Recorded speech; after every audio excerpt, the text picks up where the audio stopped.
A landslide is taking out 2 homes in LaVerkin. An Enterprise teenager's story of beating all the odds and tips for parents this Halloween. You're watching St. George News at 5. Good afternoon, I'm Amy Bennett. There's a sad situation in LaVerkin as 2 homes are sliding down the back of a cliff, leaving the residents struggling to find a place to stay. Maury Kessler has more on the landslide and one of the families.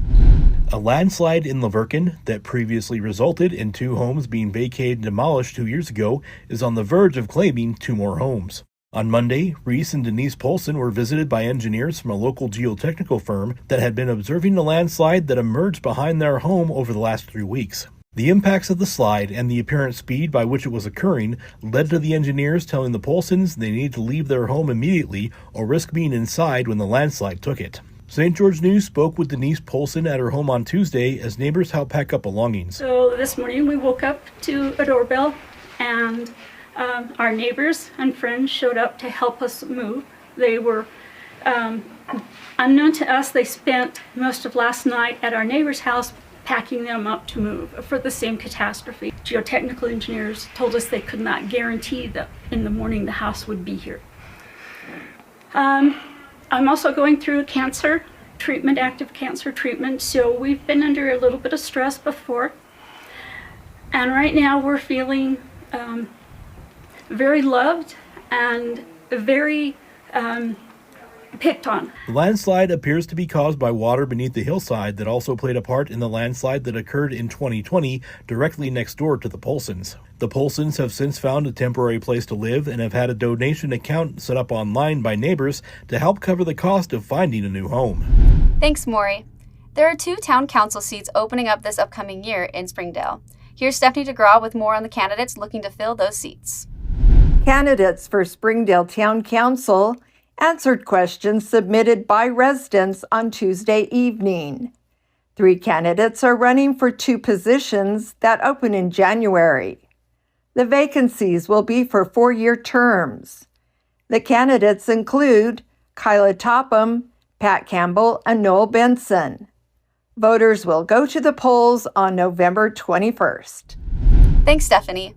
A new state-of-the-art emergency care facility in Hurricane has just opened up. Here's Chris Reed with a grand opening, a tour, and possible additions to the facility. A dream more than a decade in the making has come to Hurricane with the opening of a dedicated emergency room at Intermountain Health's Hurricane campus. A dedication and open house were held Wednesday, and St. George News got a sneak peek at the state-of-the-art facility. Let us take you on a tour. After going through a spacious lobby complete with Intermountain Health's new logo, most incoming patients to the new emergency department will have their vitals taken and assessed in an initial triage area. This is the main desk and hub of the new emergency room, leading to several exam rooms like this one. At the end of one hallway is a sign noting that there will be a future expansion that will include inpatient service and possibly patient rooms, like a full hospital campus. The infrastructure is already in place for such an expansion. The pharmacy inside the new emergency department includes telehealth links that will allow orders to and from other Intermountain facilities. Some of the rooms and exam rooms also include these telehealth links. An advanced trauma room is designed to deal with the most critical injuries.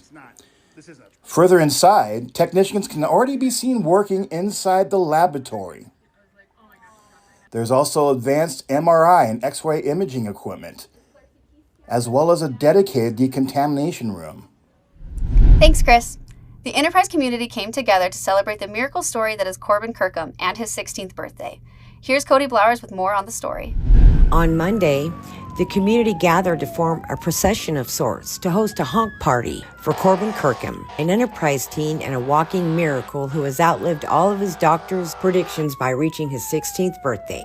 Corbin, who came into the world prematurely and weighed in at 1 pound and 7 ounces, has undergone a cascade of medical complications that left him legally blind and with cerebral palsy, as well as heart and lung issues. But many would never know it by his bright smile and his never-ending joy that he spreads across the community, the teen's mother, Stacy Mitchell, told St. George News.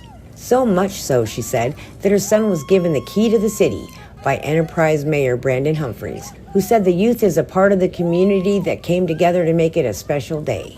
Nearly 100 participated in the celebration on Monday, taking time out of their busy day to do so. Thanks, Cody. Halloween is just around the corner, and there are even some events starting today around southern Utah. There's a lot of fun to be had, but also as a parent, it's important to keep your kids safe, and AAA has a few tips. If you have younger kids, you can pin a piece of paper with your child's name, address, and phone number inside their pocket. Plan and discuss a route with your kids to follow and instruct them to only travel in familiar areas along the established route. Teach your kids to only stop at well-lit houses and always travel in packs and never enter a stranger's home or garage. And lastly, instruct your children to not eat any candy until they get home. Thank you for watching St. George News at 5. I'm Amy Bennett with St. George News, your #1 source for local news. This has been St. George News at 5.